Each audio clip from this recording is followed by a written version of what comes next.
नमस्कार। वैशाख माह के कृष्ण पक्ष की एकादशी को वरूथनी एकादशी के नाम से जाना जाता है। आइए परम सौभाग्य देने वाली, समस्त पापों को हरने वाली एवं अंत में मोक्ष देने वाली इस एकादशी की पावन कथा को सुनते हैं।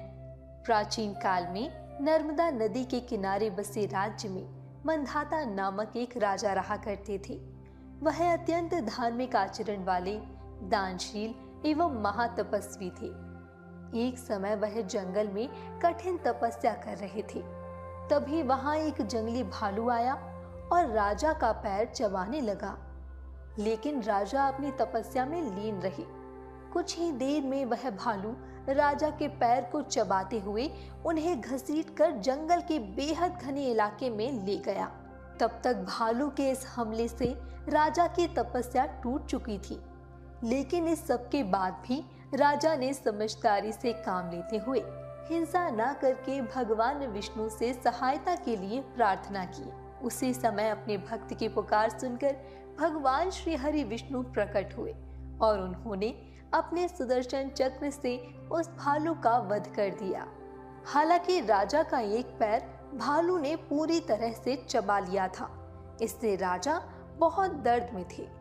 उन्हें ऐसे दुखी देखकर भगवान विष्णु जी बोले, हे पुत्र, चिंता मत करो, अभी मथुरा जाओ और वहां जाकर वरूथनी एकादशी का व्रत रखकर मेरी वराह अवतार मूर्ति की आराधना करो। इस भालू द्वारा तुम्हें जो कष्ट मिला है, यह तुम्हारे पूर्व जन्म के अपराध का दंड था जो तुम्हें भोगना ही था।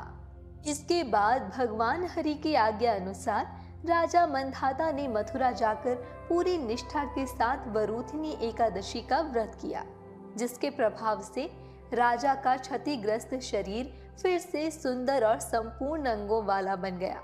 इसी एकादशी के पुण्य फल से मृत्यु के उपरांत राजा मंधाता ने स्वर्ग में भी स्थान प्राप्त किया। भक्तों, कहा जाता है कि जो भी मनुष्य चिंता, भय और कष्टों से पीड़ित है, उसे वरूथनी एकादशी का व्रत रखकर भगवान विष्णु का स्मरण करना चाहिए।